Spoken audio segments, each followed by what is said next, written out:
Vice Chairman Uaminal to restate his motion for clarity. Thank you very much, Mr. Chair. Before we suspended the hearing this morning, I move that the complaint must be declared sufficient in form, setting aside technicalities and furtherance to substantial justice, and that by doing so, the committee would be liberal enough in addressing this impeachment complaint that this committee is hearing today. And with that motion, there was an objection of Deputy Speaker Castro. It was seconded by Congressman Belaro, I think. I second the motion. I reiterate my seconding the motion, Mr. Okay, Chairman. so that is the parliamentary status, and so there being a motion duly seconded Mr. and Chairman. an objection, May I introduce an amendment to the motion? please, Majority Leader. The motion is out of pure liberality. The committee finds the complaint sufficient in form. I introduce an amendment that this will be the last time that the committee entertains any complaint where the affiant or complainant violates paragraph 3 of the verification. Any complainant who should come before Congress must really stand to his oath that all the material allegations of the complaint are based on his personal, are true and correct, based on his personal knowledge and or culled from authentic records. That's the amendment, Mr. The movement respectfully and gladly accepts the amendment. Okay, so any objection to the amendment? The chair hears none. Then there being a motion which is amended, duly seconded, and a corresponding objection thereto, we will now divide the House. So as many as those who are in favor of the motion as amended, please stand up.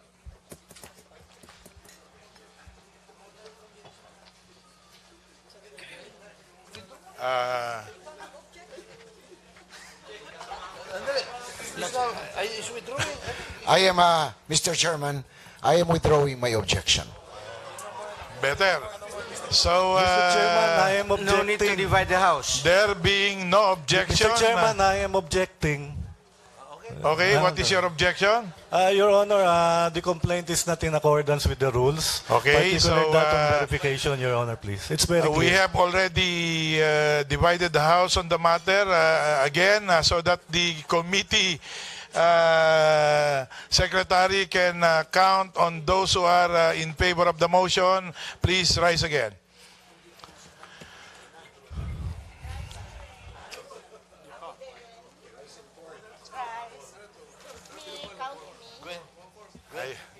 Tama ba withdrawal but reinsertion?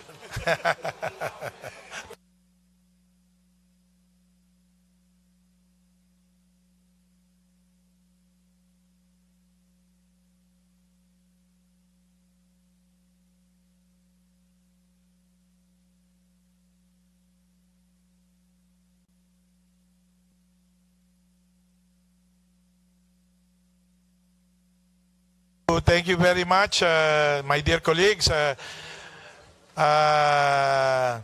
Those who are in favor or against the motion, please stand up for just for records purposes, recording purposes. So, any abstention? We saw some of the members who did not rise. Just for recording purposes, those who did not vote, please rise. Wala. So we will now proceed with the. We hereby declare that the Form. impeachment complaint is sufficient in form. So now we will now proceed with the determination of sufficiency in substance. I see the hand of Vice Chair Liachon. Mr. Chair, thank you. Though I must admit that in view of the withdrawal of the Deputy Speaker as regards the objection as to sufficiency in form, now that we're dealing with the matter, particularly the subject matter of sufficiency in substance, I would like to reiterate my manifestation later on in concurrence with the objection that I am now moving that the complaint, impeachment complaint filed by our distinguished colleague, Congressman Alejano, be declared insufficiency in substance, insufficient in substance, as there was a very clear narration of answers as regards the line of questioning of the majority leader, that based on his own personal knowledge, he does not know, that he has no personal knowledge of all the acts contained in the subject complaint. There being so, the requirement of the complaint being sufficient in substance is not met, considering that the recitals of facts do not constitute the offense, and therefore I do believe, Mr. Chairman, that we have nothing to hear, considering that these are the recital of facts are purely hearsay. So I move, Mr. Chairman, I move to... There is a motion. Any second? Second, Mr. Chairman. Before that, Mr. Chairman. Deputy Speaker Castro. I would like to be a co-movant of Congressman Liachon in moving for the dismissal of the complaint filed. Insufficiency. Declaration of the insufficiency of the complaint filed by Congressman Alejano on the ground that during the discussion on whether or not the complaint is sufficient in form, there was a categorical and clear admission on the part of Congressman Alejano that he has no personal knowledge on the narration of facts stated in the complaint. Along that line, Mr. Chairman, I believe that any discussion on the matter of sufficiency of substance has become moot and academic. In view thereof, Mr. Chairman, I also move, together with Congressman Liachon, for the declaration of the insufficiency and substance of the impeachment complaint. Mr. Chair, Congressman Alejano.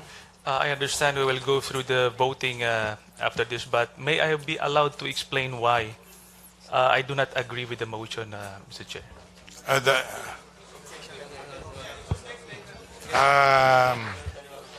Unfortunately, you are not a member and you cannot object to the motion unless there are other members who can object. Then we will consider the motion to have been moved and seconded.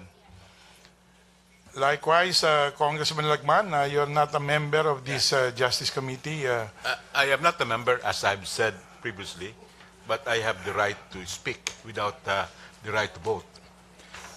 Before the committee goes on voting on the sufficiency in substance, may I just reiterate that under the rules of impeachment of the House, sufficiency in substance is met when there is a recital of facts constituting the offense charged and determinative of the jurisdiction of the committee.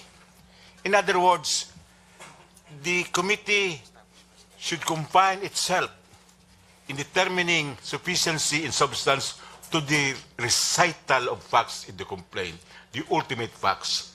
It cannot go outside of the complaint, the allegations in the complaint, plus the annexes. Because if we do that, then we are now going to venture on the determination of probable cause. So, I think a judicious appreciation of whether there is sufficiency in substance would be limited to the recital of facts in the complaint, whether it constitutes an impeachable offense or impeachable offenses and determinative of the committee's jurisdiction. And it should not be going outside of the four corners of the complaint, because if we do that, we are now going to venture on the question of determination of probable cause. Moreover, I think the Constitution requires a hearing, both with respect to the sufficiency in form and sufficiency of substance. And I think the Honorable Alejano should be given the opportunity to be heard why his recital of facts would constitute the impeachable offenses determinative of the jurisdiction of the committee before a vote is taken. Thank you for Mr. that Chairman, manifestation. Unfortunately, Chairman. that manifestation cannot be considered an objection. There is a pending motion. It has been seconded. Is there any objection to the motion? Mr. Chair, may I be allowed a little bit of time in order for me to explain, Mr. Chair? Sandali mo na. Sino ba yung nandun? No, it's not. Is that an objection? Mr. Chairman. So wala tayong objection. So we cannot defer on the voting because there is already there is no objection. So the motion is carried. Walang objection. Point of order, Mr. Chairman. Please, Congressman Belaro. Mr. Chairman, the definition of in our rules, what constitutes substance is the offense and then jurisdiction. Now, with respect to because the rules in criminal procedure is supplementary to our proceedings under our rules on the Committee on Justice, if we consider that, even on this score, the complaint should be dismissed because there is no substance. Because substance as defined in our rules is only limited to two things. One is jurisdiction. Well, of course, those things that happen in Davao are without the jurisdiction of this committee. Second one is whether the allegations constitute an offense. Here, the material fact that I'm trying to... Now, I will be the one to raise a point of order. What is the rule violated? Your I think Your you Honor, are the rule discussing Mr. Teman, I think he is discussing the motion, but he raised a point of order. Now I'm asking, as a real point of order, what is the rule violated? The rule violated, Your Honor, is the House Committee Rules on Impeachment. I think there is a paragraph there which states that the rules of criminal procedure are supplementary to this proceeding. What I'm trying to say, Mr. Chairman, is that the complaint itself is dismissible because... Let him cite the rule. Well, he's saying what he's thinking. Let him cite the specific rule. Please cite the rule, Congressman Belaro.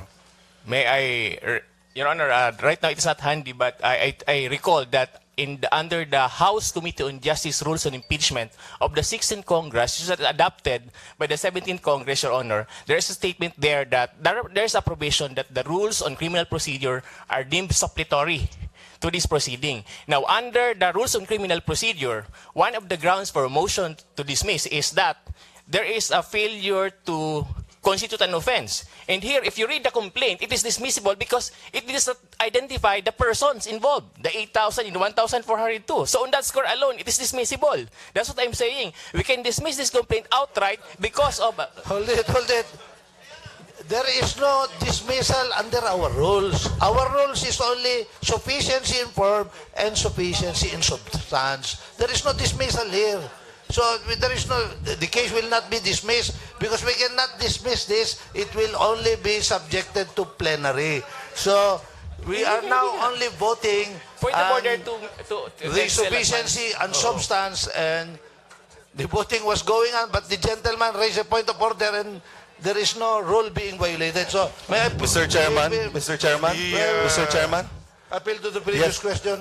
No, Mr. Chairman. Is that an objection, Mr. No, Chair? I'm just saying that what Congressman Belaro was saying, actually it's not a point of order to the motion that you were presenting to this committee.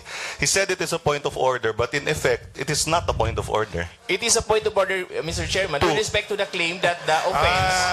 For a while, let us be clear on this.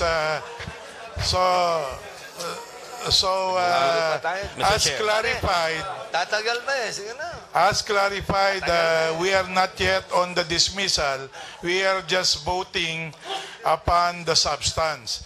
Unfortunately, those who would like to object are not members of the Justice Committee, and therefore we cannot consider their objection as objection but mere manifestations. So anyway, what is the pleasure of the Vice Chair, Owaminal? Mr. Chair, the parliamentary status is that there is a motion to declare that the impeachment complaint shall be insufficient in substance. May I Duly now, seconded. duly seconded. May I now request the Chair to call for the vote on the motion so that if the motion is carried, then the Chair will declare that the impeachment complaint is duly dismissed. Mr. Chair, having no objections, we don't need to divide the House. Congressman Salo? Just a clarification, Mr. Chair. After voting, are we allowed to explain our votes, or that's it?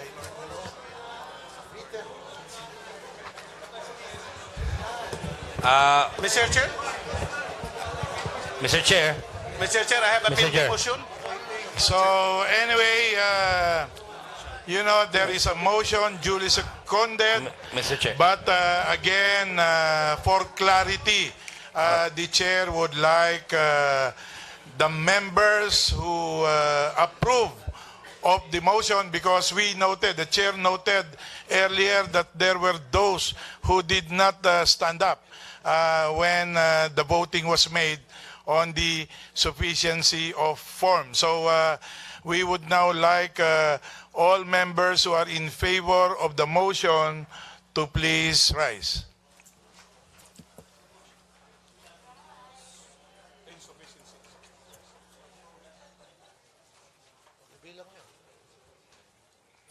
Comsec.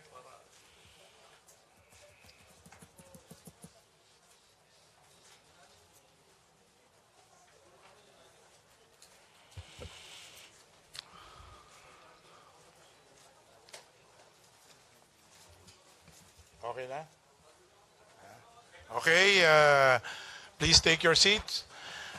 Those who are not in favor of the motion to declare the complaint insufficient in substance, please rise. So we will just put one and one together to determine those who did not stand up. Anyway, there are 42 members who stood up and voted in favor of the motion to declare this complaint insufficient in substance. Motion is carried. Mr. Chairman, I move that we adjourn our meeting. Tapos na? Meron ba ba? Mr. Chair, Mr. Chair, Mr. Chair, Second motion. Mr. Chair. Thank you very much, gentlemen, and we will convene again for purposes of voting upon the report that we will submit to the plenary. And we have ilang session days? 67 from reference. And we will comply with the rules on the matter. Thank you and good afternoon.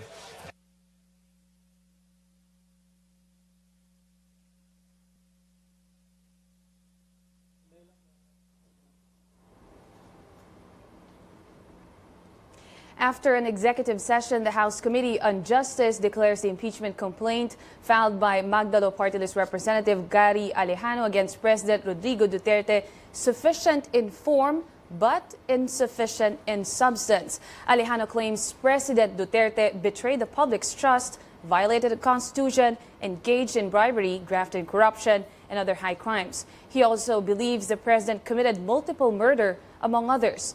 Alejano admitted he has no personal knowledge of the alleged Davao killings. House Majority Leader Rudy Fariñas said earlier statements without personal knowledge are not allowed. Fariñas added claims are not based on authentic records. Under the House rules, the Justice Committee is designated by the Chamber to determine the sufficiency in form and in substance of an impeachment complaint. This is the first hearing conducted by the committee on the 2 impeachment complaints filed against President Duterte. The second complaint contains maritime issues.